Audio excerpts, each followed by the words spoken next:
My dear students, welcome to my YouTube channel English Classroom. আমি class 11 Macbeth শুরু করেছি by William Shakespeare. একদিন পড়িয়েছি, আজকে সেকেন্ডে পড়িয়েছি সিস্টার্স টু বি উইচেস পর্যন্ত। First page Macbeth. এবার নেক্সট পার্ট দেখো। তবে প্রথমেই আমি তোমাদেরকে বলছি যে আমাকে পছন্দ হলে অবশ্যই লাইক করবে, যুক্তিসঙ্গত কমেন্ট করবে, আমার ভিডিও অন্যের সাথে শেয়ার করবে যাতে সবাই সমৃদ্ধ হয় এবং লেখাপড়া শিখতে পারে, এবং সাবস্ক্রাইব করবে, অবশ্যই করবে। তোমাদের জন্য আমার এই ছোট্ট ইউটিউবটি এতদূর পর্যন্ত এগিয়ে এসেছে, তোমাদের আরও সহযোগিতার হাত আমার দরকার। তাই তোমরা আমাকে লাইক, কমেন্ট, শেয়ার এবং সাবস্ক্রাইব করবে। শুরু করছি। হোয়াইল দে স্টুড দেয়ার, যখন তারা সেখানে দাঁড়িয়েছিল, pondering on the strangeness of this adventure. Pondering মানে চিন্তা করছিল, ভাবছিল। স্ট্রেঞ্জনেস মানে অদ্ভুতত্ব, অফ দিস অ্যাডভেঞ্চার এই যে অভিযান, এই অভিযানের মধ্যে একটা অদ্ভুত কিছু ঘটছে।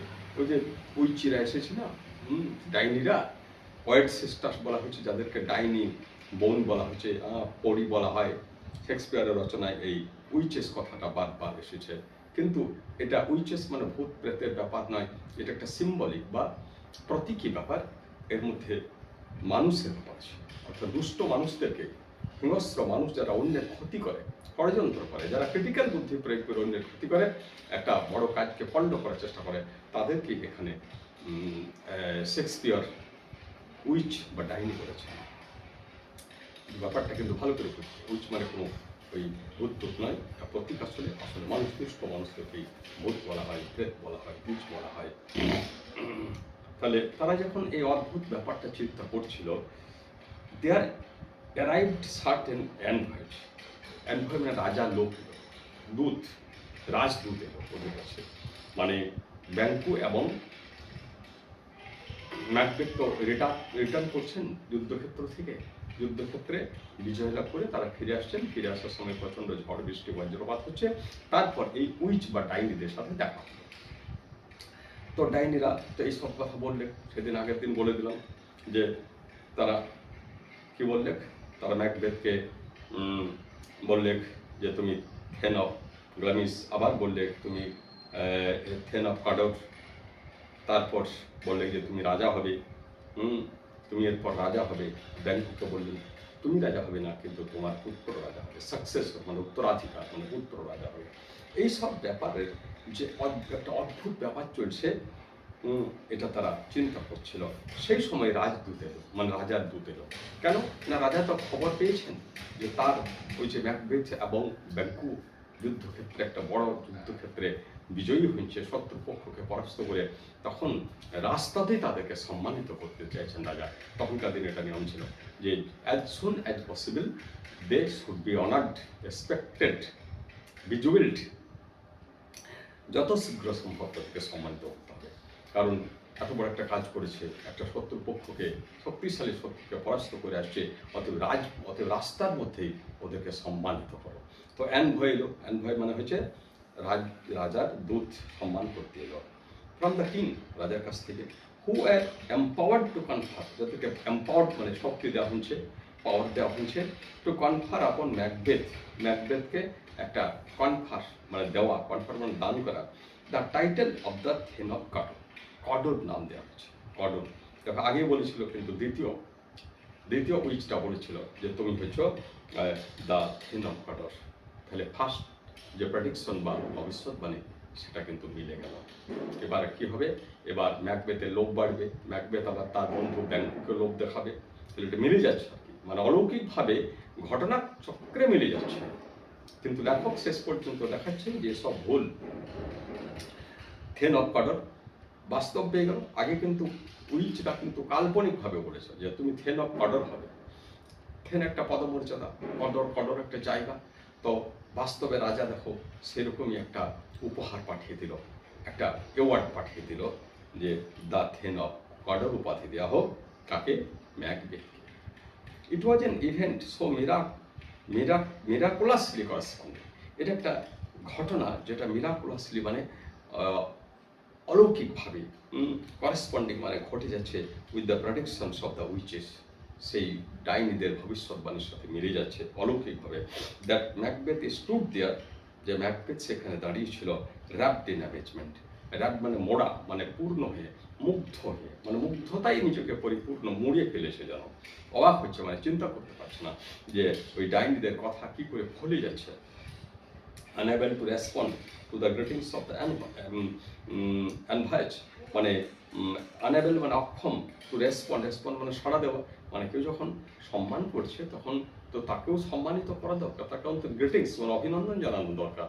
কিন্তু ম্যাকবেথ এত সমাচ্ছন্ন হয়ে আছে এই ঘটনাচক্রের জন্য যে তাদেরকে তিনি, যারা রাজদূত, যারা সম্মান করতে এসেছে ম্যাকবেথকে, তাদেরকে তিনি গ্রিটিংস দিতে বা অভিনন্দন জানাতে ভুলে যাচ্ছে। হোপস বিগেন টু সুয়েল, হোপ মানে আশা, বিগেন টু সুয়েল, সুয়েল মানে ফেঁপে যাওয়া, ফেঁপে যাচ্ছে মানে বেড়ে যাচ্ছে। ইন হিজ হার্ট, তার অন্তরে আশা আরও বাড়ছে। As he was now thinking, যেহেতু সে চিন্তা করছিল of the prediction of the third which, তৃতীয় ডাইনিটার ভবিষ্যৎ। কারণ তৃতীয় ডাইনিটার ভবিষ্যৎবাণী আরও লোভনীয়, আরও লোভনীয়, খুব দামি জিনিস। কি নিশ্চয়ই তোমরা মনে রেখেছো, সেটা হচ্ছে ম্যাকবেথ রাজা হবে এরপরে। ম্যাকবেথ তো অবাক হয়েছে, রাজা কী করে হবে? এখনও তো রাজা যদি তিনি বেঁচে আছেন, স্কটল্যান্ডের রাজার কি নাম? তার নাম হচ্ছে ডানকেন। ডানকেন বেঁচে আছেন, তারপর তার পুত্র আছেন। তাহলে পুত্র থাকতে, রাজার পুত্র থাকতে অন্য কেউ সেনাপ্রধান কি করে রাজা হতে পারে? এই তৃতীয়টা মানে ভাবছে, এখনো পর্যন্ত বাস্তবায়িত হয়নি। অর্থাৎ তৃতীয়টার দিকে ওর লোভের টেন্ডেন্সি যাচ্ছে। টার্নিং টু ব্যাংকুর দিকে ঘুরলে ম্যাকবেথ, সে বলল, do you not hope that your children will be the kings of the future? তুমি আশা করছো না যে তোমার ছেলেরাও ভবিষ্যতে রাজা হবে? কারণ তো তুমি তো দেখতে পাচ্ছ যে ডাইনিদের ভবিষ্যৎবাণী ফলে যাচ্ছে।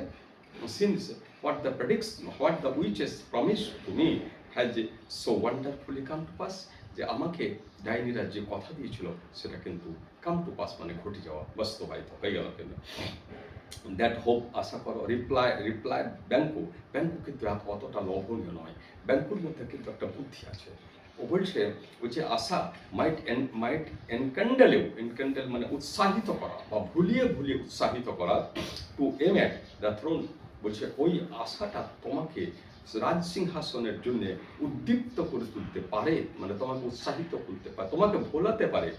বাট অফেন টাইমস মানে অনেক সময়, প্রায় দিজ মিনিস্টার্স অফ ডার্কনেস মানে অন্ধকার জগতের এই লোকেরা, এই বোনেরা, মিনিস্টার মানে মন্ত্রী, এখানে মন্ত্রী নয় মানে প্রতিনিধিরা, টেল আস ট্রুথস, আমাদেরকে সত্য কথা বলে, ইন লিটল থিংস ছোট ছোট ব্যাপারে, টু বিট্রে আস আমাদেরকে প্রতারণা করার জন্য, into deeds of greatest consequences, তার জন্য কিন্তু বড় ফল দিতে হয়, মূল্য দিতে হয়। প্রথম মনে হয় যেন খুলে যাচ্ছে সব কিছু, কিন্তু আসলে তা হয় না। How the prophecies of the witches, prophecy মানে ভবিষ্যৎবাণী। আরেকটা ভবিষ্যৎবাণী ইংরেজি আমরা পড়েছি, সেটা হচ্ছে prediction of the witches had sunk too deep into the mind of Macbeth, মানে ভবিষ্যৎবাণী অর্থাৎ ডাইনিদের যে ভবিষ্যৎবাণী সেটা ম্যাকবেথের মাথায় ক্রমশ গ্রথিত হয়ে যাচ্ছে, গেঁথে যাচ্ছে। মানে ও যেন আর কিছুই ভাবছে না, কেবল ওই ভবিষ্যৎবাণী আমি রাজা হব এইটা ভেবেই ও সম্মোহিত হয়ে যাচ্ছে, বাস্তব জ্ঞান হারিয়ে ফেলছে। He told his wife about the predictions, বাড়ি এলো, এবার তো বাড়ি ফিরছিল না, তো বাড়ি ফিরে গেল।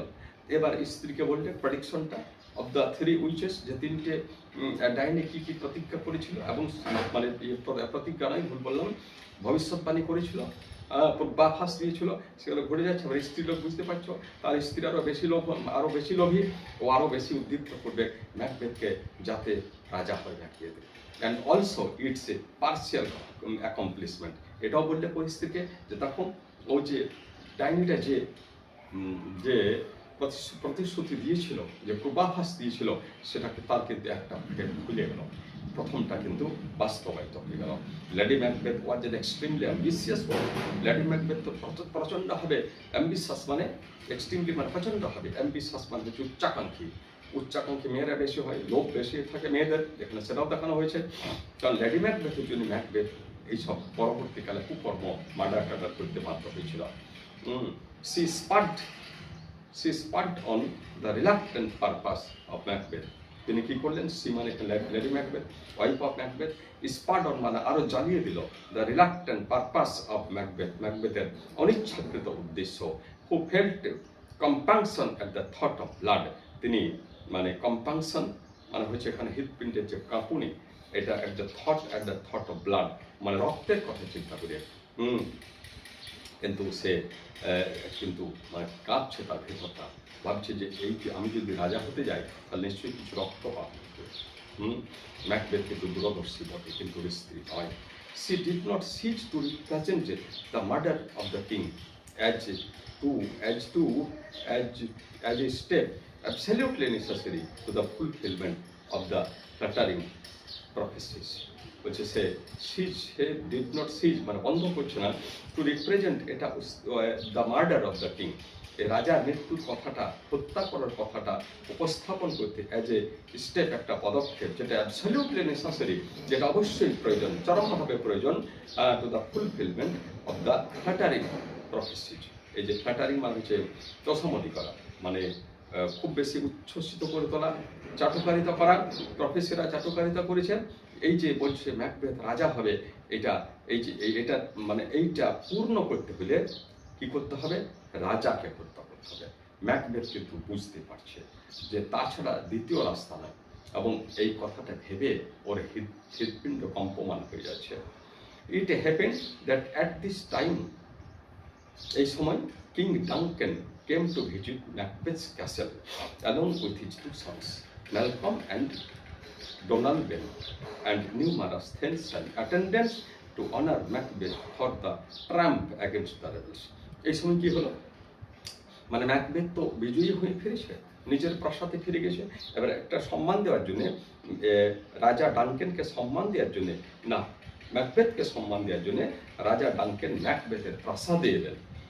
তার দুটো পুত্রকে নিয়ে, পুত্রকে ম্যালকম এবং ডোনাল্ড, এই দুটো পুত্রকে নিয়ে তিনি ম্যাকবেথের প্রাসাদে এলেন, এবং তার সাথে নিউমারাস থেন্স অ্যান্ড অ্যাটেন্ডেন্টস, তার অ্যাটেন্ডেন্টস মানে সহকর্মী, আরও থেন্স মানে পদাধিকারী লোক, এবং অ্যাটেন্ডেন্টস মানে সহকারী ব্যক্তি, রাজার মন্ত্রী টন্ত্রী, পার্ষদ, সেক্রেটারি, সবাইকে নিয়ে তিনি এলেন টু অনার ম্যাকবেথকে সম্মানিত করার জন্য, ফর হিজ ট্রায়াম্ফ, তার বিজয়, অ্যাগেন্স্ট দ্য রেবেলস, বিদ্রোহীদের বিরুদ্ধে তার এই বিজয়ের জন্য, ম্যাকবেথকে সম্মান করার জন্য রাজা ম্যাকবেথের প্রাসাদে এলেন তার দুটি পুত্রকে নিয়ে এবং তার থেন্স এবং অ্যাটেন্ডেন্টসদেরকে নিয়ে। আজ এই পর্যন্ত পড়লাম, রেবেলস পর্যন্ত মনে রাখবে তোমরা। আবার বলছি, আমাকে অবশ্যই লাইক, কমেন্ট, শেয়ার এবং সাবস্ক্রাইব করবে। থ্যাংকস, ভালো থাকবে।